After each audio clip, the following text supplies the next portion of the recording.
तो मेरे साथ वाले जो सारे भाई थे उनको पुलिस ने उठा लिया और मैं अकेली लड़की रह गई। मुझे ऐसे लगता है कि इन्होंने रणनीति बनाई हुई थी कि ये लोग यहाँ पे एक्टिव हैं, ये आंदोलन लड़ रहे हैं, इनको ऐसे कुछ करो कि शायद ये डर के पीछे हट जाए। उन्होंने यही सोच के एक लड़की को वो करा था, लेकिन उनको ये नहीं पता कि मैं पंजाब से हूँ, मैं पंजाब की बेटी हूँ, हरियाणा की बहू हूँ। ये असी उस माई भागो दियां वारसां जो हम किसी से नहीं डरते बिल्कुल भी। और रही बात, मैं हाथ बांध के कहती हूँ कि मुझे केस का नहीं पता। अगर उनके साथ कुछ गलत हुआ है, वो आहत है, तो उनकी नाराज़गी है जो संयुक्त मोर्चे को देखनी चाहिए, क्योंकि बेटियां सबकी सांझी होती हैं। और मैं पूनम जी को ये बोलूँगी कि अगर आपके साथ कुछ ऐसा हुआ है तो मैं आपके साथ हूँ एक औरत होने के नाते, क्योंकि नारी शक्ति किसी से कम नहीं है। नमस्कार, ग्राउंड में टीम मौजूद है करनाल की नई अनाज मंडी में। यहाँ एक महापंचायत 7 सितंबर को रखेगी, जैसा कि आपको संज्ञान सभी के संज्ञान में है। और इसी कड़ी में बात करेंगे, चंडीगढ़ से हमारे साथ एक बहन मौजूद है जिसका नाम राज कौर बताया जा रहा है कि इनके साथ एक बार चंडीगढ़ में बदतमीजी भी हुई थी। और जानते हैं इस पूरे किसान आंदोलन को लेकर, जो लगातार 10वां महीना लग चुका है किसान आंदोलन को, जो हमारे साथ बहन राज कौर है वो लगातार किसान आंदोलन से जुड़ी हुई हैं। बहन से जान लेते हैं कि बहन राज कौर जी, जो शुरू से किसान आंदोलन चला हुआ है, मेरा एक एक सवाल ध्यान से सुनिएगा, अभी तक जो घटनाक्रम हुए हैं, और आज 7 सितंबर है, करनाल के अनाज मंडी में आज महापंचायत फिर हुई है, परसों मुजफ्फरनगर में भी थी। क्या कहना चाहेंगे? इन 10 महीनों के दौरान जो है 600 किसान शहीद भी हो चुके हैं, आप एक महिला हैं और लगातार इस किसान आंदोलन से जुड़ी हुई हैं, क्या कहना चाहेंगे आज? देखो, मैं एक महिला हूँ, तो ये जो आंदोलन है ना, ये आंदोलन ना किसी औरत का, ना आदमी का, ना बच्चे का, ये सबका आंदोलन है और ये जन आंदोलन है। हमारे जैसे आदमियों की जितनी शमूलियत है इस आंदोलन में, उतनी ही औरतों की है, क्योंकि मैं वो गृहिणी नहीं हूँ कि जो घर के अंदर बैठी रहूँगी। अगर मेरे आदमी बाहर हैं, मेरे भाई बाहर हैं, मेरे हस्बैंड बाहर रहेंगे, इस आंदोलन में रहेंगे, मेरे बच्चे बाहर रहेंगे, तो मैं घर पे नहीं बैठूँगी, मैं उनसे आगे होकर ये लड़ाई लड़ूंगी। और सरकार है जो, मेरे ख्याल से ये बिल्कुल हठी सरकार है, बिल्कुल जिद्दी सरकार है, जिनको इस चीज़ से कोई फ़र्क नहीं पड़ रहा कि 700 आदमी शहीद हो गए इस आंदोलन में। है तो काले कानूनी है, सरकार जिद पे अड़ी हुई है। क्या सरकार लोगों को मरवाना ही चाहती है? जो करनाल में हुआ वो एक मारने का ही था, लेकिन ये था कि आप बस्ताड़ा टोल प्लाजा की बात कर रहे हैं? बिल्कुल हाँ, जो करनाल में बस्ताड़ा 28 तारीख को जो हुआ, वो लोगों को मारने की ही साजिश थी कि मारो, शायद लोग मौत के डर से इस आंदोलन से हट जाए। उसमें एक भाई शहीद भी हुए हमारे, सुशील कुमार जी, हमें बड़ा दुख है। मैं उनके घर भी गई, उनके बच्चों को भी हम मिलके आई, हमारी चंडीगढ़ की टीम सारी। कैसे हालात उस परिवार के आज जो शहीद हुए हैं? जा सकते, जिनका जाता है उनको पता होता है। बहुत मतलब वो हालात जिस बंदे ने सही होती है उसको पता होता है। जिसका बाप चले गया, मेरे पापा गए हैं मुझे छोड़ के, तो मुझे पता है कि जिसका बाप सिर से चला जाता है तो उसको क्या तकलीफ होती है। लेकिन मोदी नहीं ये बात समझेगा, क्योंकि मोदी के आगे पीछे कोई नहीं है ना, उसका कोई नहीं है, ना घरवाली है ना बच्चे हैं। वो इस बात को नहीं समझेगा, उसको क्या पता दुख, उसको दुख पता ही नहीं है। चाय बेचने वाले से सीधा वो प्रधानमंत्री की कुर्सी पर बैठ गया, उसको दुख क्या पता चलेगा।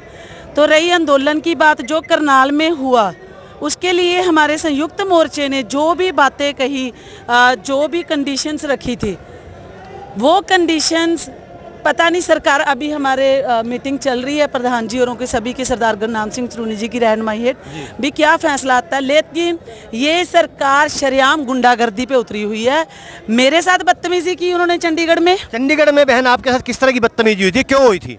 अनुराग ठाकुर जो खेल मंत्री बने थे नए, उनका कोई रैली थी उनकी, तो जैसे संयुक्त मोर्चे की कॉल है कि आपने काले झंडे दिखाने हैं बस शांतमयी, तो मेरे साथ वाले जो सारे भाई थे उनको पुलिस ने उठा लिया और मैं अकेली लड़की रह गई। मुझे ऐसे लगता है कि इन्होंने रणनीति बनाई हुई थी कि ये लोग यहाँ पे एक्टिव हैं, ये आंदोलन लड़ रहे हैं, इनको ऐसे कुछ करो कि शायद ये डर के पीछे हट जाए। उन्होंने यही सोच के एक लड़की को वो करा था, लेकिन उनको ये नहीं पता कि मैं पंजाब से हूँ, मैं पंजाब की बेटी हूँ, हरियाणा की बहू हूँ। ये असी उस माई भागो दियां वारसां जो हम किसी से नहीं डरते बिल्कुल भी। और रही बात, उन्होंने जो बदतमीजी की, मैंने काला झंडा दिखाया, ओनली काला झंडा दिखाया, तो उनके जो प्रेजेंट अरुणदीप सिंह रामबीर पट्टी और नितिन गिल, वो तीनों चारों जाने मेरे साथ बदतमीजी से बुरी तरह मेरा झंडा छीनने लगे, मेरे बाल भी पीछे से दुपट्टा भी खींचा मेरा उन्होंने। मतलब उनको लगता था कि लड़की को डराओ और चंडीगढ़ में शायद आंदोलन खत्म हो जाए क्योंकि ये घर पे बैठ जाएं डर के।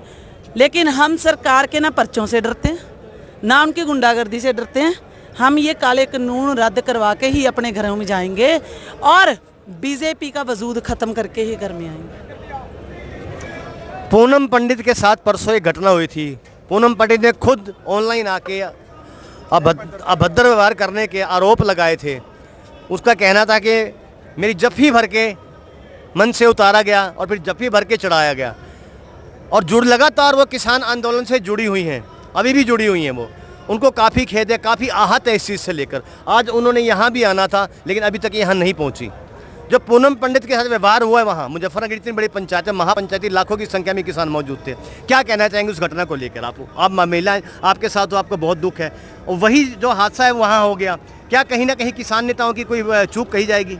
नहीं, मेरे ख्याल से किसान नेताओं की तो नहीं, लेकिन मैं इस पर कोई कमेंट नहीं करूँगी क्योंकि मुझे इस केस का पता नहीं है। लेकिन अगर उनके साथ गलत हुआ है तो देखो, मैं ये कहती हूँ कि इस आंदोलन में हम अपने भाइयों के साथ मोढे के साथ मोढा लड़ा के चल रहे हैं।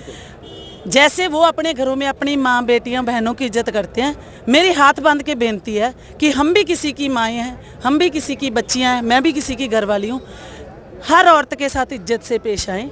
मतलब अगर उनके साथ हुआ तो, क्योंकि मुझे उस केस के बारे में पता नहीं है तो मैं उस पर कमेंट नहीं करूँगी, लेकिन अगर हुआ है तो बहुत निंदनीय है। चलो, हमारे चैनल के माध्यम से पूनम पंडित जो आहत है उस घटना को लेकर, आप व्यक्तिगत रूप से राज कौर पूनम पंडित को कुछ कहना चाहेगी? मैं उनको यही कहूँगी कि बहन, हर मसले का हल बैठ के है।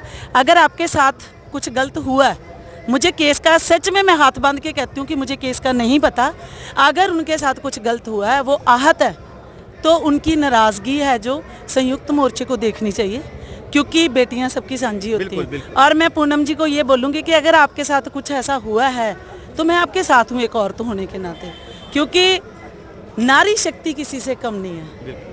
आज की नारी किसी से कम नहीं है। बेशक मोदी सरकार ने बेटी बचाओ बेटी पढ़ाओ का नारा देके औरतों को रोल दिया है, लेकिन हम रुलने वाली नहीं है। हम अपने भाइयों के साथ मोढे के साथ मोढा लगा के खड़े रहेंगे इस आंदोलन में।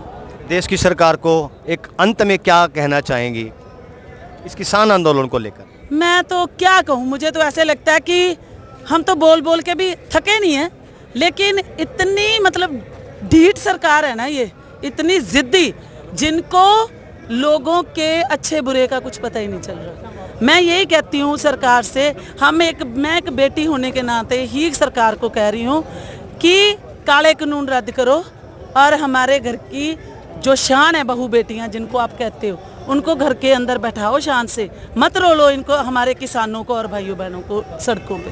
बहुत बहुत धन्यवाद बहन आपका हमसे बात करने के लिए। तो आपने देखा यहाँ चंडीगढ़ से हैं राज कौर, जिन्होंने विस्तार से हमें बात बताई किसान आंदोलन को लेकर। लगातार वो जुड़ी हुई हैं। आप लगातार हमारे साथ भी जुड़े रहिए, आपको लगातार किसान आंदोलन की हमने शुरू से लेकर जैसे किसान आंदोलन शुरू हुआ था हर एक अपडेट आपको पहुंचाने का काम किया है और आगे भी पहुंचाते रहेंगे।